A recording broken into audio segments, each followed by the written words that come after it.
Good afternoon, everyone, and thank you for joining us today in our Deep Retrofit in the City of Toronto webinar, part of the Ask an Expert webinar series. I'm Desi from Clean Air Partnership, and I will be your host today. I wanted to start with land acknowledgement. Actually, the way that the webinar is going to go is I'm going to shortly after this do a land acknowledgement and a little bit of introduction on the webinar series. I will also introduce you our speakers today, JP Soms and Roberto Lopez and Christian Kischer, who are going to share their experience with Jeep retrofits. And afterwards, we're going to have a Q&A where we can answer your questions. So we acknowledge that we are on the traditional territory of many nations, including the Mississaugas of the Credit, the Anishinaabe, the Chippewa, the Haudenosaunee, and the Wendat peoples, and is now home to many diverse First Nations, Inuit, and Métis peoples. In our land acknowledgement, we would like to share a short video where the elder Duke Redbird recites his poem, A Dish with One Spoon.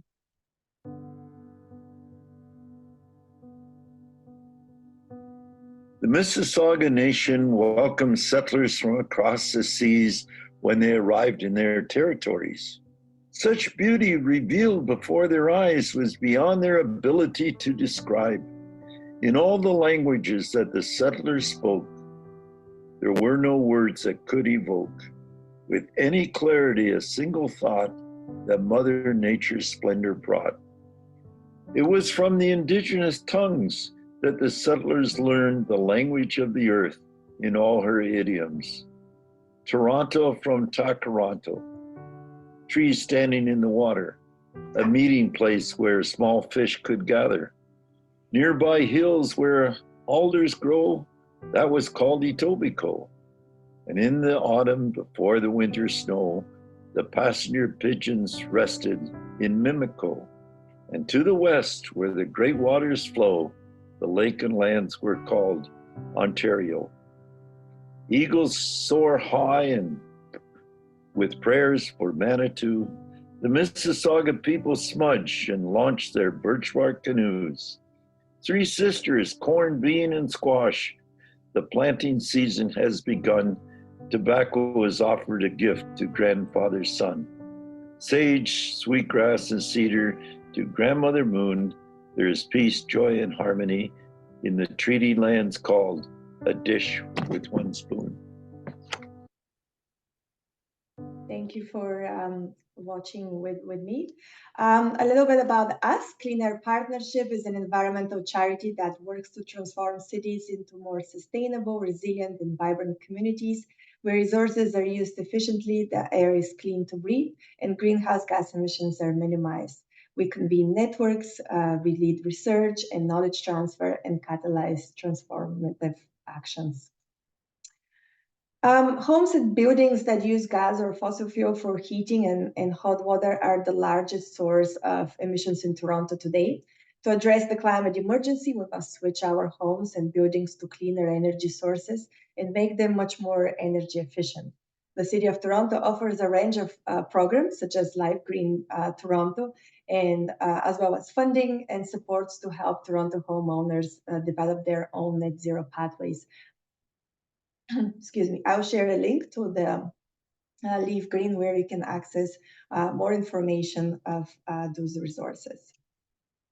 I would like to introduce you to the Cities of Toronto coordinator for this initiative, Abraham Way-Airzo.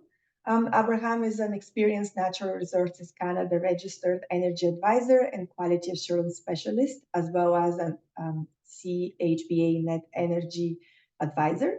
Abraham is passionate about eradicating energy poverty, educating homeowners on energy efficiency upgrades in their homes, and providing clear, detailed retrofit scope of work for builders and renovators. Abraham is currently the senior energy consultant with the City of Toronto, providing expert advice on anything single-family residential home energy efficiency related for the City of Toronto homeowners. And our speakers today, JP Soms, is a clean energy executive who is passionate about energy transition solutions. He and his wife have accomplished net zero status after completing a home energy retrofit utilizing financing from the City of Toronto's Home Energy Loan Program, and subsequently co-founded the Net Zero at Home to help other homeowners do the same. Thank you so much, JP, for being with us. Our other guest speakers are Rob and Chris. Roberto is a net zero building consultant and architectural design who studied architecture and communication design at OCAD University. He worked in the communication and marketing industry as a creative director and chief creative officer for over 25 years. Christine Kisher had a successful career in theater, after which she decided to venture into the entrepreneurial world by launching a pet product of her own creation called Habitat Heaven. After 16 years of building Habitat Heaven into a successful international brand, the business was sold, and Christian is now enjoying retirement and exploring the industry of net zero construction. Thank you so much for both of you being with us today. Before I pass it to our guest speakers, I just wanted to remind you that our next webinar is going to be on heat pumps and everything that you need to know about heat pumps. And this will be on March 6th at noon. And I will be sharing the registration link in the chat very shortly. And now I will pass it to JP. JP, are you okay to share your screen? Yeah, please bear with me, and thanks for having me. Thank you as well. Sorry, let me just pull this up 1 second. No problem. Meanwhile, while the presentations are happening, feel free to ask your questions in the Q&A box. We will be monitoring and answering them after each presentation.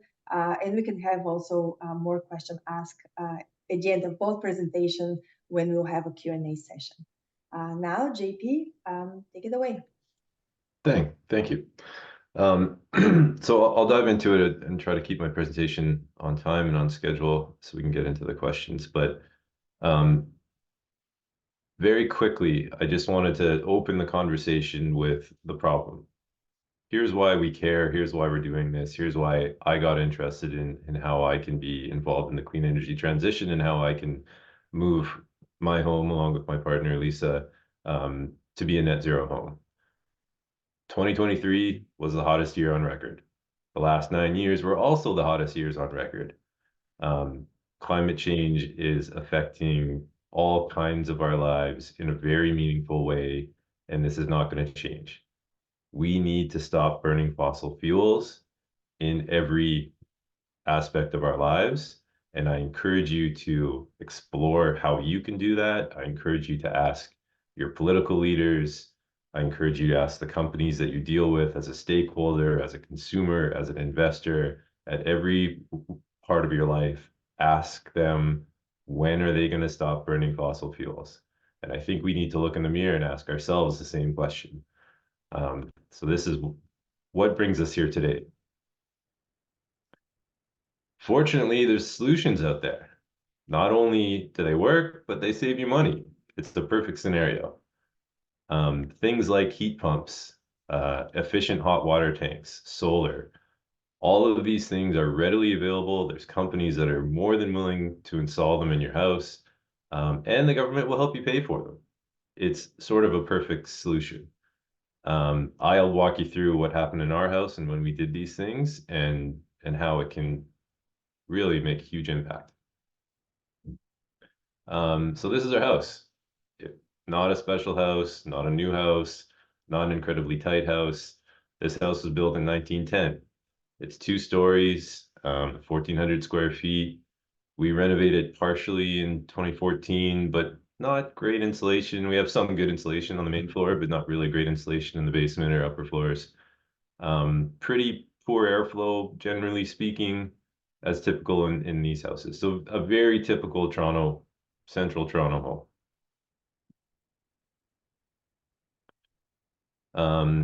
And our energy cost, as you'd guess, not great.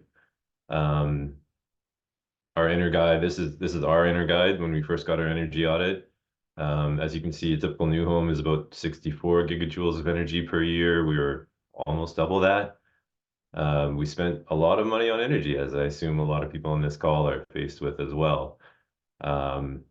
We had a central forced air furnace. We had a natural gas-fired hot water heater, central air conditioning, and then other, had our lights on and computers running and all the normal things that you have in your house. And we paid roughly $370 per month for these costs.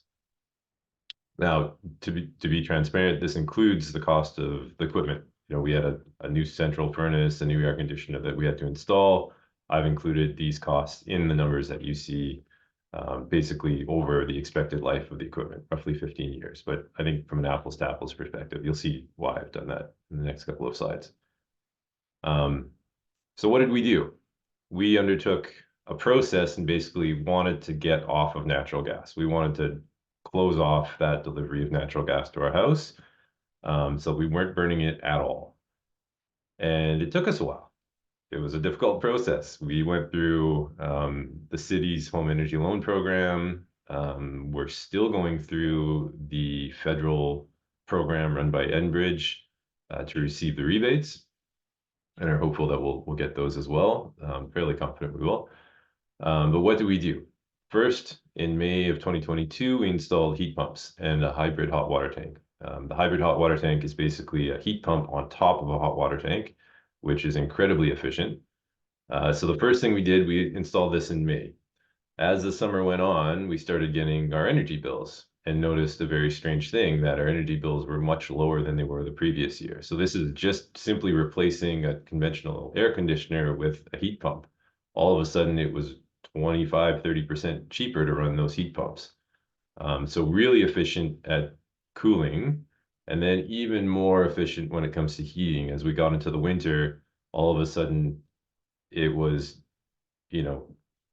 incomparable how much money we were saving in terms of what we used to pay for natural gas compared to using electricity for the heat pumps to heat our home. What we went with is called a ductless mini split system. These are, if you've seen some of the systems, there's in every major room, there is an indoor air handler that blows in the hot air or cool air at whatever speed you want it. So it's basically a very, we think of it as climate zones in each one of our rooms. We have one of these air handlers on the main floor, one in the basement, one in each of our bedrooms, and they are powered by two compressors that are on the outside of our house. And I encourage you to sort of, look at different options for heat pumps and get familiar with the products that are out there. The next step was windows. Windows were, to be honest, just a nice to have. We needed new windows. They're way better than our old ones. Where do they make a big impact in terms of heat loss? I think they make a little bit of an impact. They certainly improve the airflow in our house. But really, this was sort of just a nice to have. And then the big one for us, the one I got really excited about, was solar. We installed solar on both our house as well as our garage in May of 2023. It's a big system. We have 31 panels in total. It's the 13.8 kilowatt capacity. That gets basically shrunken down by the inverter. The inverter is 10 kilowatts. But it produces almost all of the power that we consume on an annual basis, even with the heat pumps, even with the electric vehicle that we own. So we're producing roughly 90%. We're still not quite at a full year of production, so we're still figuring out these numbers, but roughly 90% of what we expect to consume on an annual basis. And the big benefit in Toronto is there's something called net metering. You can sell any power that you don't use to Toronto Hydro and get paid for it. You get a credit on your bill, and then you can draw down that bill through the rest of the year when you're not using or not producing as much from solar and drawing more from the grid. And then the last step, this was exciting because we got to turn off the gas.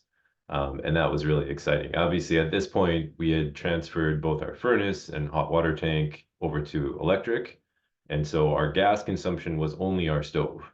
And we were getting, we were paying $6 to burn gas for the month on our stove and getting charged $22 for that gas to be delivered to our house, which was really frustrating, and I didn't love very much. And so I was very excited to get an induction stove and turn off that natural gas connection. So we're officially a zero emissions house.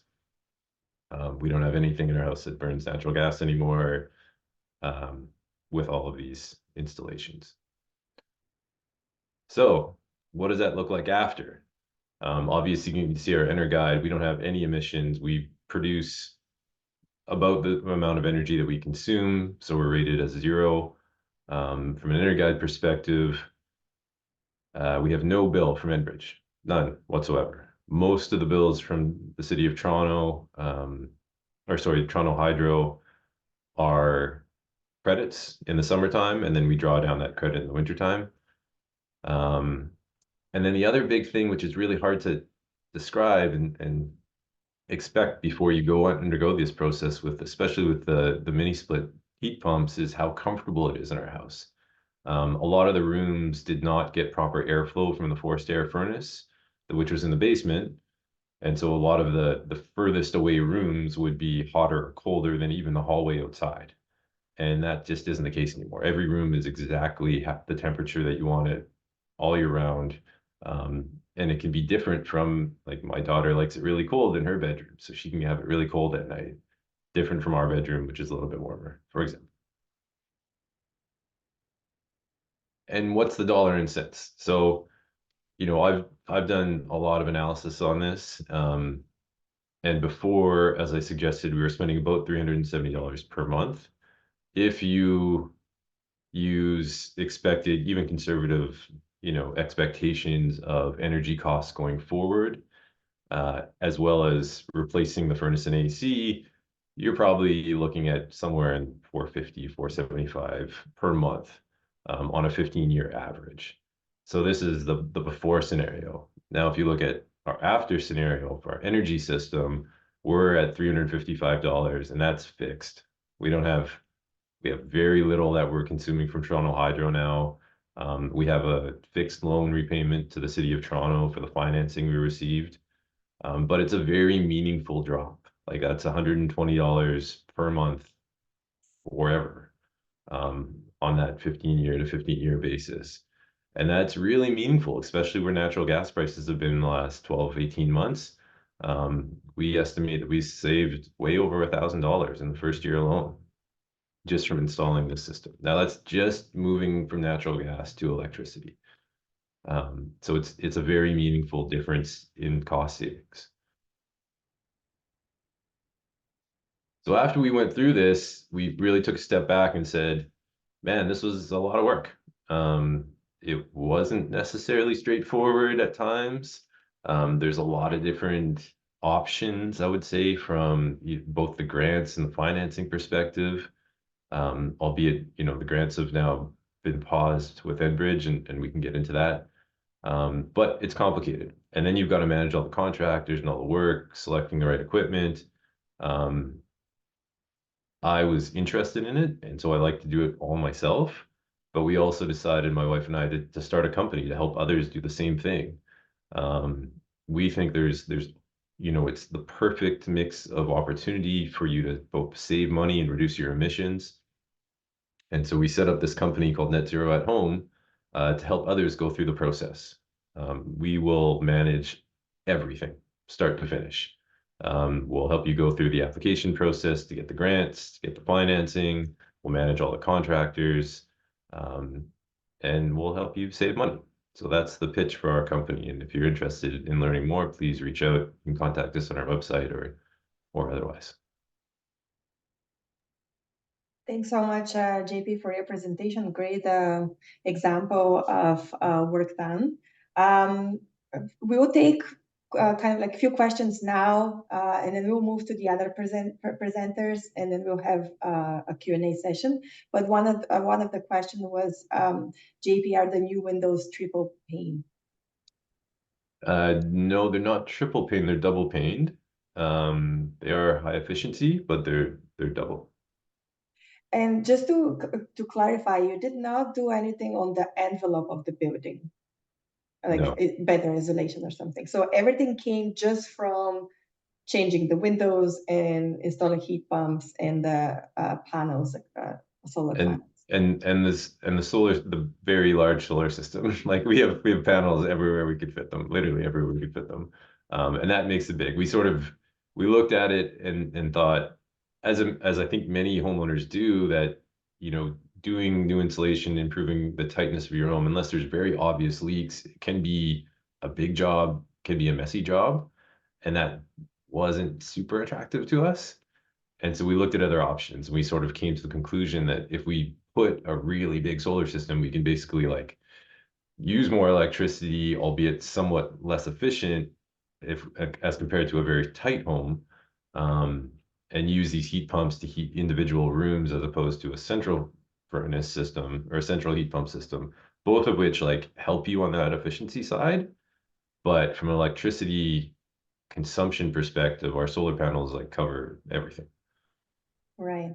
There are a lot of questions coming in. I'll take two, and then we're going to move to the other presenters. Here the question is, do you need to upgrade the windows in order to reach the deep retrofit certification? Are you looking into certification at all? No. And then there are a bunch of questions on financing and funding. I'll keep them for answering after the other presentation, because I think that's going to be relevant and three of you can jump in and answer those questions. But just one more before we pass it to Rob and Kristen. Do your roof have to face a certain way for solar to work in your home? Short answer, no. Although, like the sun that we get in Toronto obviously comes from the south, and so if your roof happens to be angled towards the south, it's better. It works a little bit better. However, there's systems and racking that you can put on the roof that will solve that problem one way or the other. Right, thanks. JP, are you going to stay with us also later? I'll be around. Right. Yeah. So let's have the other presentation. There are more questions coming up. Thank you everyone for who is answering them. We'll have time after the Kristen and Rob presentation to answer the rest of the questions. And Rob, you can take it away now.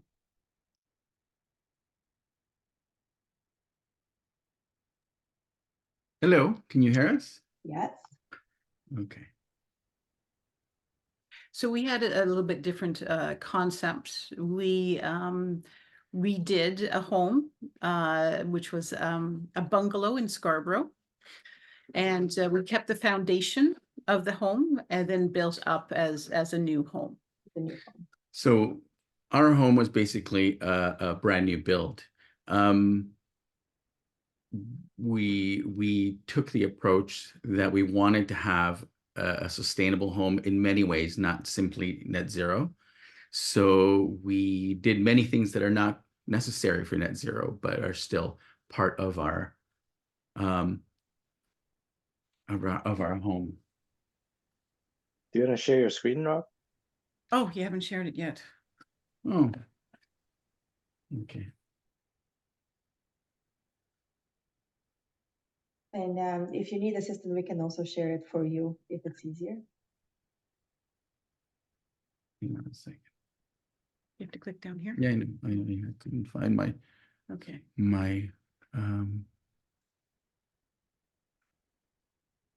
many screens. Many screens, no worries. Here we go. Yeah, we see the. There we go. Yes. There we go. So that's the house now.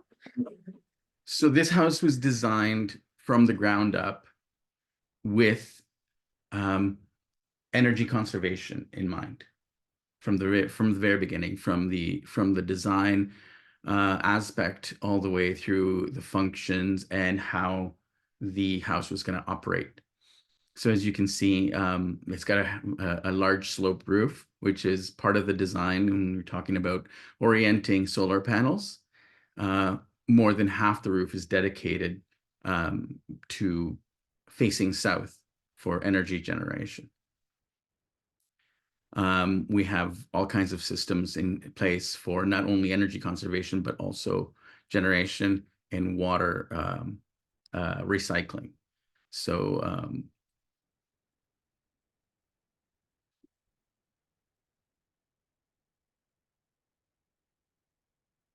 so this is the home, and this is the slope of the roof that takes advantage of the south-facing sun.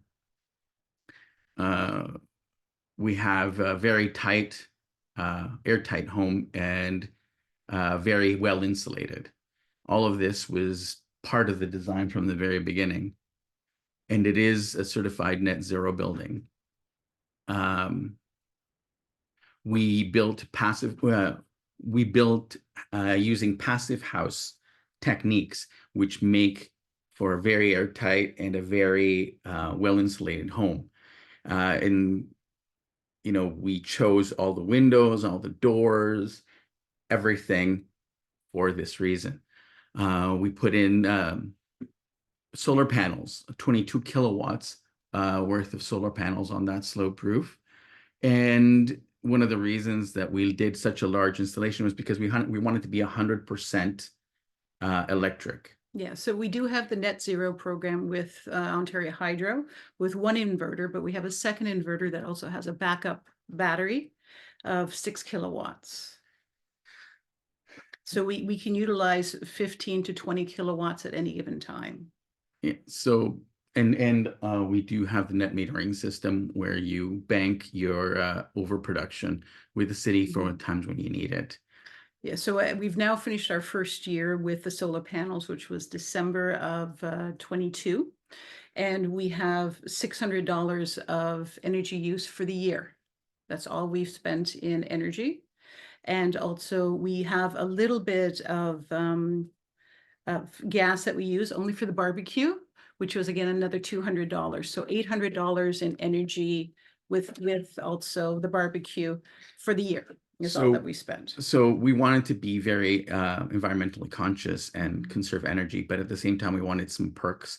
And so we future-proofed our energy consumption in case we ever need to go beyond what our solar panels can produce. And we're talking about luxuries that so in the future, don't apply. In the future, what we don't have at the moment, but we will have is a snow melt for our driveway. Also, we do want to have a hot pool in the back, which also consume a lot of energy. So that's one reason why we went with the gas, just mainly for the snow melt. So those are things that are for in case we go over our energy production. But we are definitely zero carbon unless we turn those things on. So we installed all kinds of energy efficient appliances, hot water heat pump, heat pump clothes dryers, induction stove, smart lighting, all LED lighting. The design of the house is meant to take advantage of the sun in the winter to help heat the house. We have active and passive ventilation. So the house was designed to allow air circulation through the windows and a skylight, and even with all the systems turned off, if you open the windows, you get a really good ventilation throughout the entire home. So the summer that just passed, I think we used the AC all of maybe 2 weeks. Because of the airflow within the house, we didn't really need the AC at all to cool it down. Because our house is very airtight, we have to have an HRV and ERV systems, which are ventilation systems for fresh air, because otherwise our ACH, air changes per hour, are are about half of the entire volume of the house per hour, which is very, very low. So in order to keep the air fresh and clean, these ventilation systems keep air circulating from the outside constantly.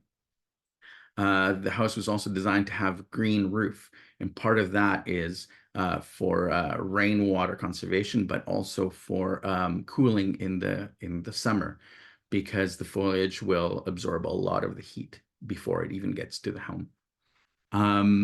We have a rainwater harvesting system, and we also have a gray water recycling. So all of the shower water that we use gets filtered and reused as flushable water for the toilets, so that we're not flushing any clean drinking water. The house was also designed so that we can age in place, because this is a home we're going to have for the next 50, I'm sorry, not 50, Hopefully. next 20, 30, 40 years, hopefully. And we've designed it so that even if we're not able to get the stairs, we have an indoor dumbwaiter that can then be changed into a one-person elevator down the road, so that it can get us to the second floor. Plus also there are plenty of living space on the main floor, that if we decide that the stairs are not something we want to do anymore, we can still live within the house very comfortably on the main floor. And that is one of the reasons that we planned for a driveway snow melt, because when I'm 75, I don't want to be shoveling a 50-foot driveway. And all of the materials for the house were chosen for their carbon footprint as well, and for carbon sequestering properties. So we use bamboo throughout the house for flooring and all our kitchen cupboards. We used materials for the cladding that are carbon sequestering and long wearing, so they don't have to be refurbished. So no maintenance. Again, that goes back to the age in place We thing. wanted a low maintenance home, so they didn't need a lot of care. We also, when we got the windows, we chose windows with a low E, also with a triple pane. And we found that it cut down the noise in the house beautifully in terms of outdoor noise coming in. Also, it has helped keep the sun out, which is fabulous in terms of the heat. These are some of the highlights of our energy conservation systems. SIGA, which is a water and air membrane, is covering 100% of our envelope of the house, and it is a monolithic system, so there is no break anywhere on the envelope. And I consider that one of the most important parts of our energy conservation systems, because we do not lose almost any energy through air leakage. We also installed the heat pump for our heating and cooling. And this is a Mitsubishi system that is meant for cold weather, and it will run at minus 25 degrees and still produce 70% efficiency in heat. We have it's air sourced, and it's also forced air. So we don't have a mini split system. Our system is forced air. A lot of the home design is open spaces, so we don't have a need for zoning. Ream is our hot water heater. It is a heat pump system, hybrid system, but we have not run it any other way other than as a heat pump. And it's a large tank, so that we would never run out of hot water. Other than that, we have the clothes dryer is very unique. It's a heat pump as well, so that we didn't have to have a hole in our envelope and lose heat through that. So the heat pump clothes dryer doesn't have any venting to the outside, and it works just as well as any other. And we have energy generation systems. We have both battery storage and a lot of solar panels. And this is installed so that there is a subsection of our home is backed up by battery, the essential loads. Yeah, so if there's ever a blackout, we still have power for mainly our computers. So the microwave, the fridge doesn't go down, and all that still has power. Our ventilation still works. Everything still works, even if there's no power. So we should be able to run at least overnight for maybe two days, even if the power is out. Yeah. And the very next day, we have so much solar capacity that we should be able to run the entire house off our solar system. In the future, I think we will want to add more battery storage, but that's just me playing with different energy systems.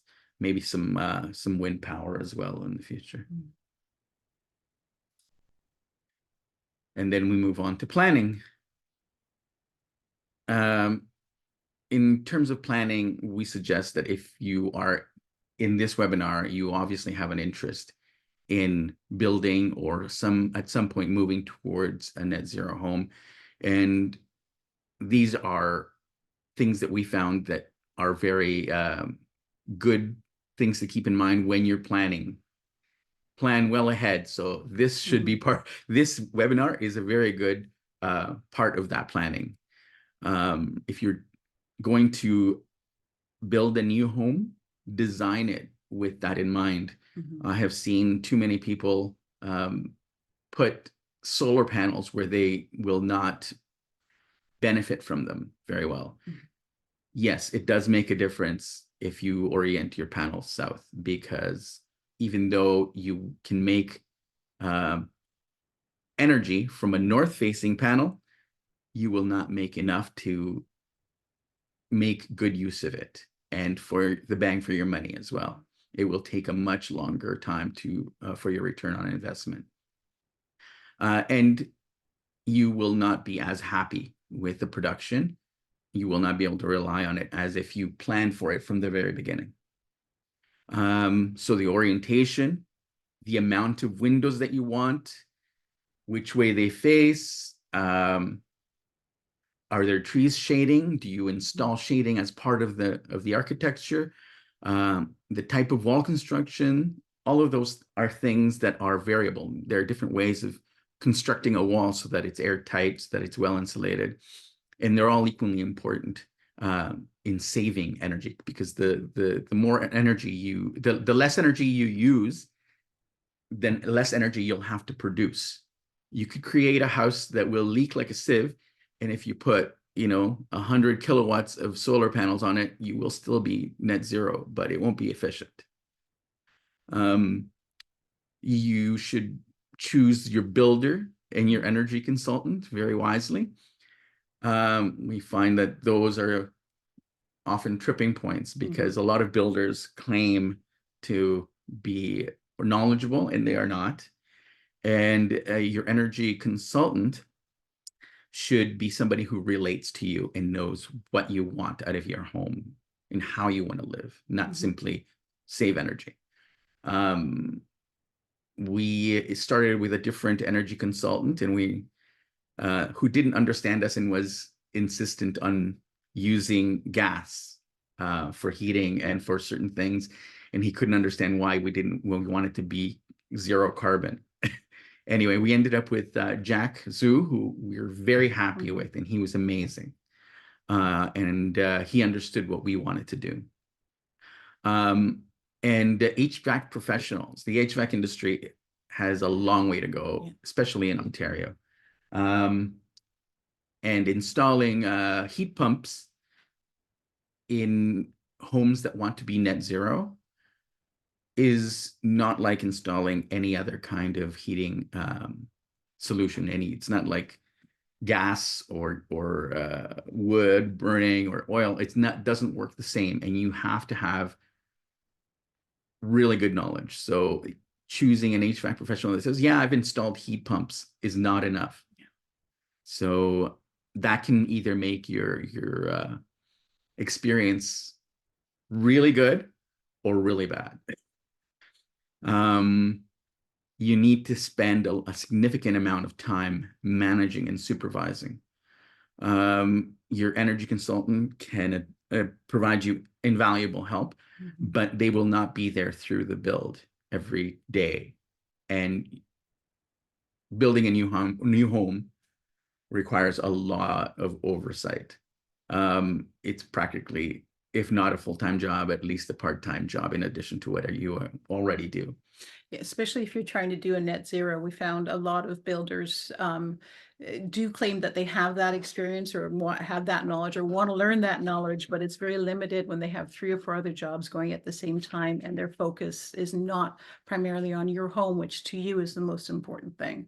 We've spoken to a lot of other people that have built their own home, or at least partially built, partial renovation, and wanted to do as much net zero as possible. And they found the same as we did, is that halfway through it, they had to take control of it because the builders just don't at the moment understand the importance of making sure they have an airtight envelope and all the things that are required to make sure that's there, so that all of your energy saving items that you're bringing into your home work efficiently and to their maximum. And having just gone through COVID shortages, one of the best ways to plan is to have material. If you're starting to build, even if you haven't gotten your permits or anything, have your material sourced and ready, because that will help you avoid any slowdowns or stalls during your build. And you can never prepare too much. Yeah, this is your home. Make sure that you're completely involved. Leaving it up to the builders or the HVAC just to say that, well, they know what they're doing. It's not going to happen. It's not going to give you the results that you are happy with. And we've talked to other people who have paid a lot more for their home and are less happy with it than if you oversee everything. Yeah. And don't let anybody change your plans or your objectives. Stick to your plan, because builders will try to talk you out of things that you want. You don't really need a heat pump. You can use gas. They want to make it easy for them so they can go on to the next job. You're the one that's going to be living in this house for hopefully the next 10, 20, 30, 40 years. You have to make sure that it's what you want, not what they want to give you. So these are just, as we were talking about, you have to have your goals and priorities sorted out, because from the very beginning, if you're building new, if you're doing a retrofit is different, but if you're building new, you have to really know why you want to do a net zero home. Is it just for the, lower bills? That's fine, but you have to have understanding of what your choices are going to mean later on.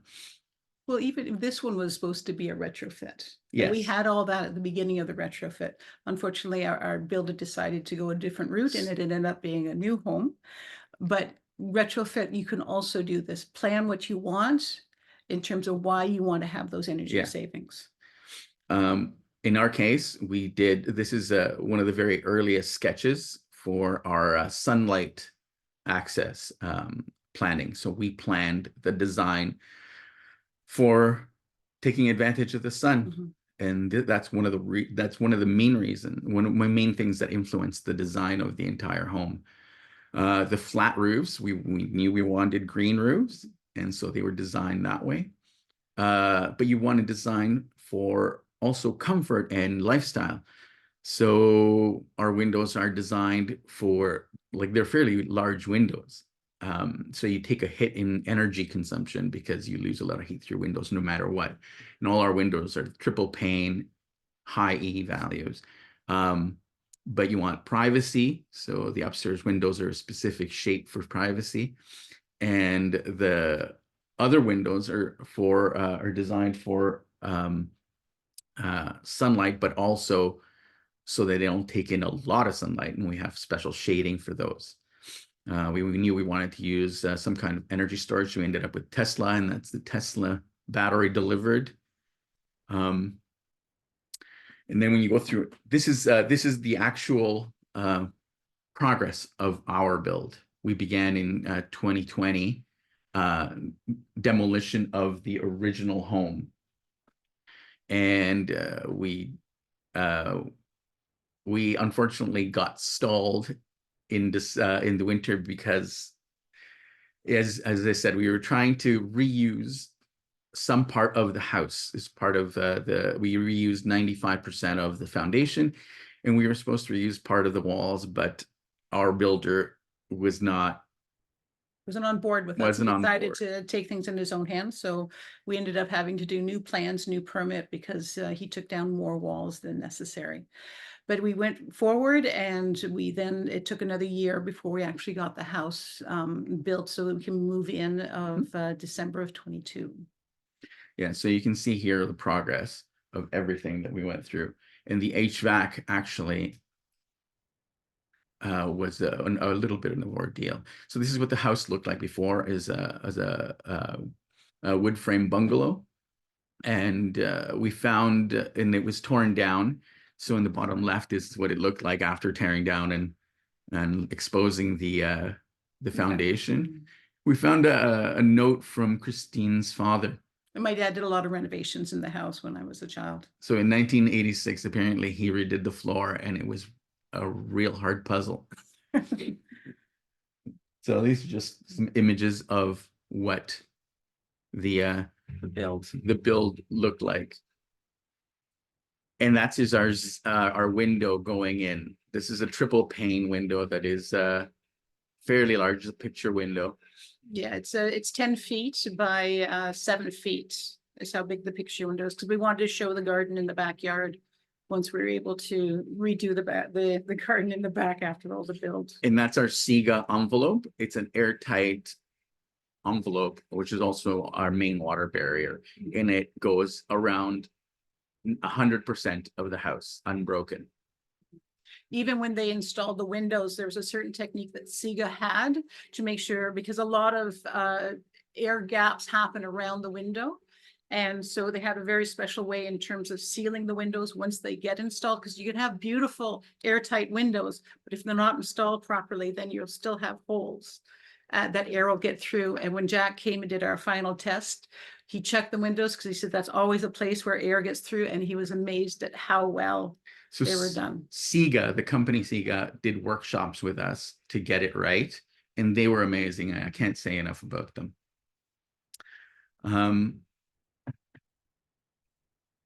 This is more of a complete home with a cladding on, and Christine and I did a lot of the work ourselves. We built this house with our hands. Yeah, as we mentioned before, is that sometimes you will find out the builder isn't as on board with your plans as you had. So halfway through, the builder went away, and we continued on being the manager of the job to make sure that the house was airtight. Also, we did the cladding on the outside. We did the hardwood on the inside. We also did all the tiling on the inside, because we wanted it to be our place and not what the builder wanted to give us. So one of the few things that we wanted to convey were some tips for anybody who wants to do to make a home that is net zero. Interview builders, interview your contractors, and make sure that they are certified net zero builders, because they have to be certified in order to get certification. And that means that they go through a course. But you should interview them for more than just certification, because a lot of these builders have subcontractors who have not gone through the course, and so you should be able to rely on them. Also, choose your energy consultant wisely, because again, they need to understand your lifestyle and what your goals are. It's not simply coming in, doing an air pressure test, and then at the end doing another air pressure test. You have to convey to them so that they can help you achieve those goals. Again, we had issues with our HVAC installer. So I think even now we're finishing the last few issues with our heat pump. But we've spent a year, and we're pretty happy with them. Very happy. But it was a bit of a headache dealing with unqualified installers. A lot of them will claim that they know how to do heat pumps, but installing a heat pump in an energy efficient building is not the same as anything else. And they have to know their stuff. They have to be certified and also have experience. So that's something that you should check. You should be willing to spend a lot of time overseeing the project, whether it's a renovation or a new build. And if you don't have the time, have somebody that will do this for you, because it does take a lot of time. And anticipate delays and allow yourself lots of time, because in any build, there will be time overruns and things will be delayed, and it will take you longer than you thought. Our builder told us that it would take 8 months to build a home, and we planned for a year, and it turned out to be 2 years. So that's about it. So this is our home, and I do architectural design for energy conservation, and also I can help be the facilitator between the homeowner and the contractors or the builders, because again, it requires a lot of time, and I've found that a lot of people need this.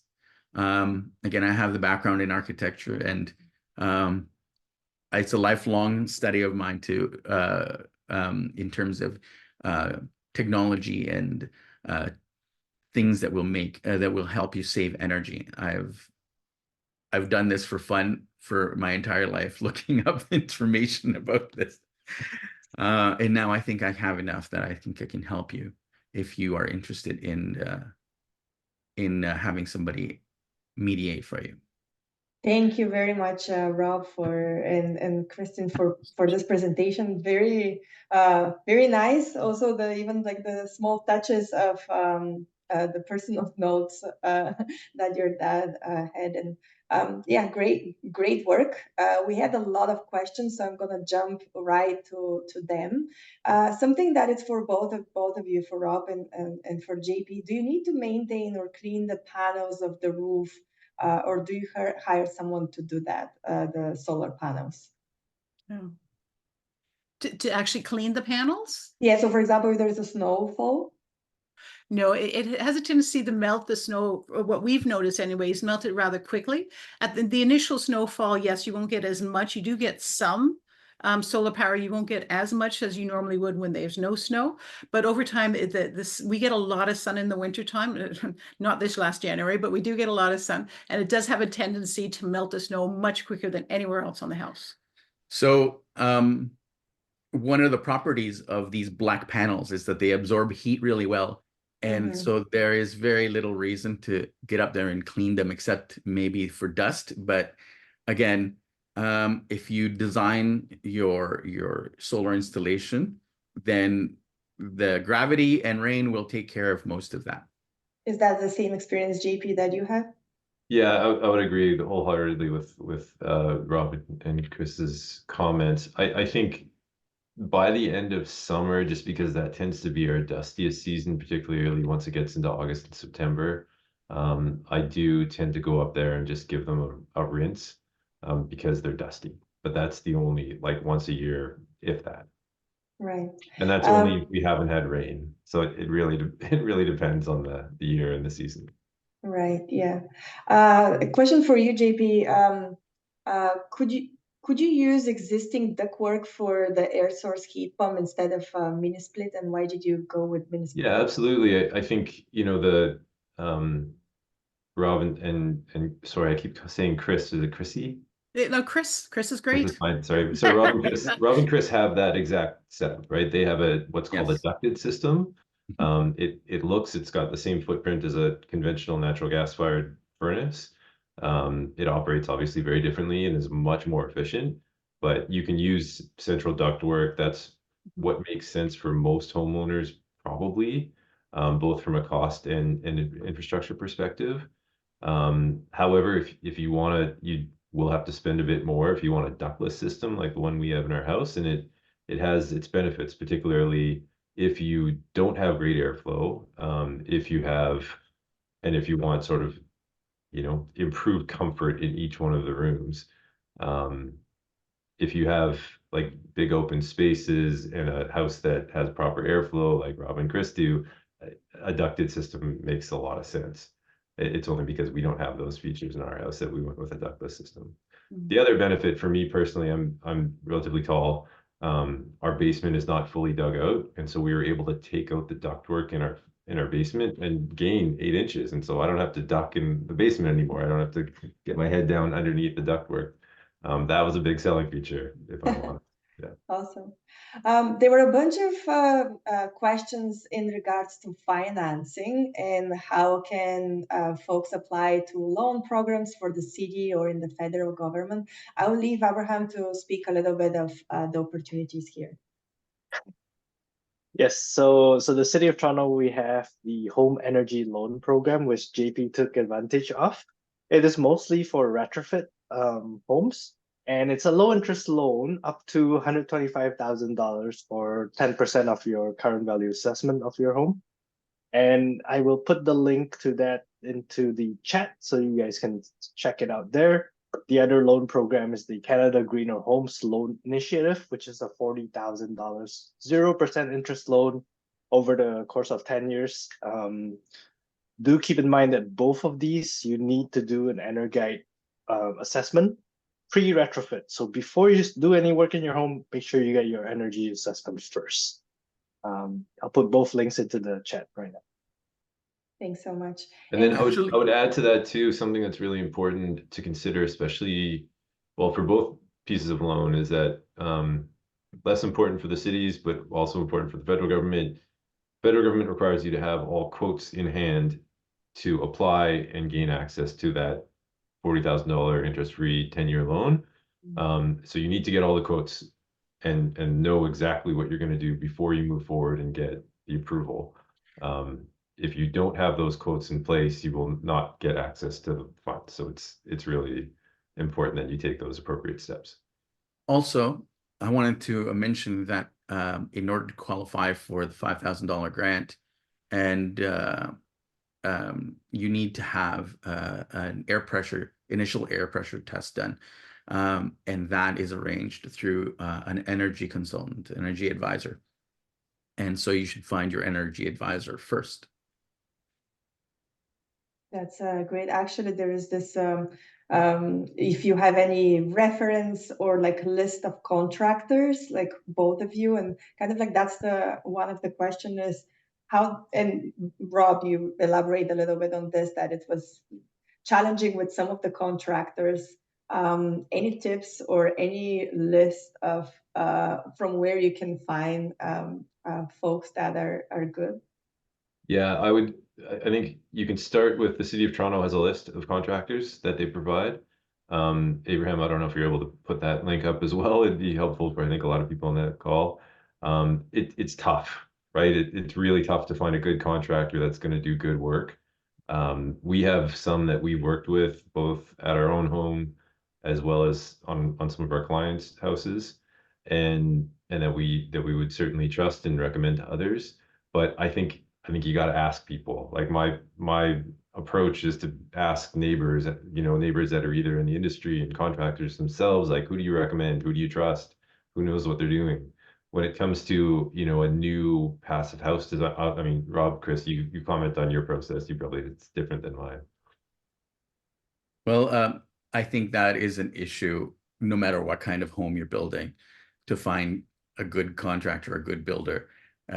It's a big problem because companies make claims that they know how to do it, that they will do that, and then they don't come through. So interviewing your builders and your architect, interviewing your energy advisor, and don't just go with the first one is very important.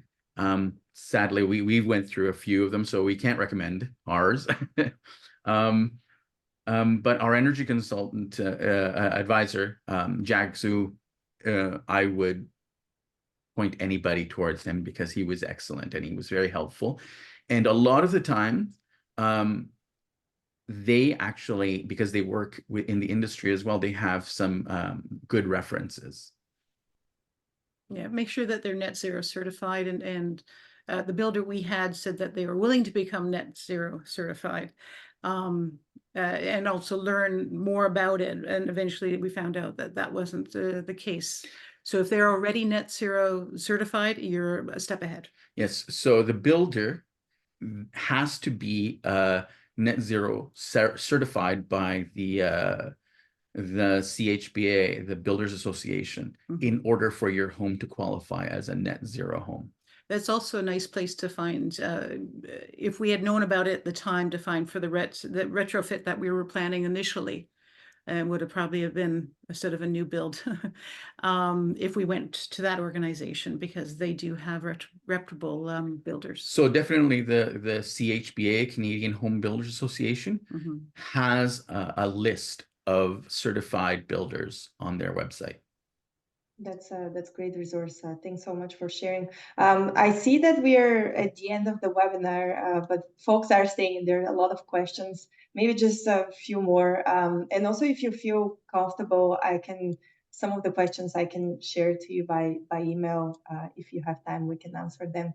But this one is, how long are the energy assessments valid for? Abraham, or any of you? Yeah, I can answer that. They typically are valid for a long time. So according to the grant website, is April 2020. If you had your energy audit done after that, you're good to go.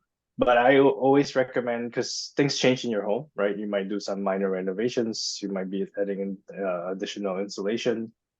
You might have your caulking around your window might have fallen off, for example. So try to get it within a year or two. But talk to your energy advisor and see if it's still available or still applicable. Okay. Really, one last question. I even don't know which one to choose. How does the heat pump looks from the outside? Is that it? It looks, actually, you can see it in this picture on the far right of the home. There's sort of a beige box with what looks like grates on the side of it. That's Rob and Chris. It's no different than an air conditioning unit. That is basically what it is. The technology is the same as an air conditioner. The only difference between a heat pump and an air conditioner is that a heat pump can transfer heat both ways. In the summer, air conditioners pump the heat out of your house and to the outside. A heat pump in the winter will also pump the heat from the air outside into your home. And believe it or not, even in -0 weather, there is still heat in the air. Right. Rob, do you mind going back up your slide? You had an equipment page. Oh, sure. Here, let me see if I can. Which was actually great to show the equipment, because we have a few questions, but what is the model number of the heat pump for both of you? But I think it was part of of your slides. Yeah, we have Daikin heat pumps installed. The model number is about 16 digits long and it's alphanumeric, so I'm not going to try and say it out loud right now.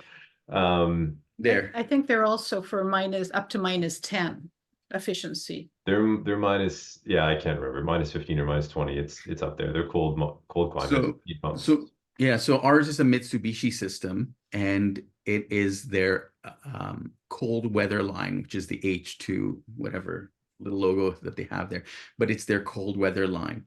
And they are up to, I think, 70% efficient down to like -15 or 20. So they will pump a good amount of heat, even if it's -15 or 20 outside, but they will run down to -35. It's just that they won't be as efficient. And that's the only key thing I would take away. There's lots of different companies that make heat pumps. It's all the same technology. They're going to look slightly different depending on the model that you choose. The biggest thing is to confirm that you've got a cold climate heat pump. In Canada, in Toronto, you need a cold climate heat pump. But as long as you do have one from a reputable company, Mitsubishi, Daikin, Fujitsu, they're all sort of made in Korea or Japan, they'll work at roughly the same efficiencies to -15, -20 degrees. Also, I can't emphasize this enough. The installer and the designer of your heating system but the installer has a lot more to do with it, has to be experienced in this, because even the best heat pump will not work properly if it is not installed properly. And there is such a thing as installing a system a heat pump that is too big for your home, and that can be just as bad. Yeah. Right. JP showed a slide a little bit on the financing side and like the kind of like the payoff. Rob and Chris, what will be kind of like, I know that your project is different because it's almost like a new build, but what is the payoff of all of this investment that you did upfront for this gorgeous house? Well, just in terms of the electricity that we saved, and I'm not kidding, we've only spent for our utilities being gas and electrical, because we do have a little gas. For the year, we only spent $800 And what's the square footage of your home? for 4,000. So 4,000 square feet. If you didn't have good insulation, if you didn't have tight windows, if you had a inefficient central furnace, you're probably spending, I don't know, $4,000-$5,000 a year at least. Yeah, so prior to we lived in the house prior to doing the renovation, and we didn't have the second floor, so it was more like a 3,000 square foot home thereabouts, and we were spending about, I'd say 4,000 to 5. Now also we have an EV, so that paid for a year's worth of gas. Yes. So people forget that, your energy use is your entire life. Yeah. So take into account, if you're going to have an EV, then you have to work in the cost of gas, of filling up into your ROI, because the more you use your solar system, the better the ROI is going to be. When we were doing this renovation across the street, a gentleman was doing a more conventional renovation. Our ceilings are only 8 feet because we wanted to keep the heat closer to us. His ceilings are closer to 10 feet. And once he saw us with the solar, he got our solar company and put some solar on top. The ceiling is not, his roof is not designed for solar. He spent considerably more for his home. I would say maybe the finish is about the same. Maybe he has a little bit higher end finishing than ours. He is still complaining about the amount of energy his house is consuming, the amount of issues he's having with his house, which our energy consumption is less than $1,000 a year with gas. His Surpassa and his build was more expensive than including ours. our driving. So again, you have to plan and design for energy conservation from the very beginning. You might think it's costing a little bit more, but in the long run, if this is not a quick flip kind of a home, in the long run, within a couple of years, you'll be getting that money back, no problem. Right. Not to mention that the cost of energy is going up and never comes down, and the cost of solar systems and equipment is actually dropping. Yeah, they're dropping.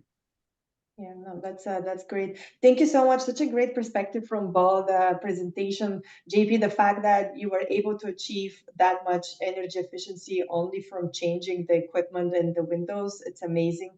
And Rob, being able to showcase that like a beautiful house, this is incredible, and like what you achieved. There are more questions coming up. I probably will send through, I have your board emails, some that are more interesting. And then for everyone that stayed on the call, and thank you very much for your questions, for the engagement. We will be sharing the recording, the slides, and some of the questions and links that were shared among the presentation. Thank you, everyone, for participating. Wish you a great day for the rest of the day. I'm leaving inspired. I hope that's for you as well. And stay tuned for more of our upcoming webinars. March 6th, we are going to talk specifically about heat pumps. Thank you, Rob. Thank you, JP. And thank you, Abraham. Thank you, Thanks for Leslie. having me. Yeah, good luck, everyone. Hope you go forward with your journey. And Best feel of free luck. to contact us for anything. Yes. Likewise. Yeah, we'll be sharing your contact. Is that okay?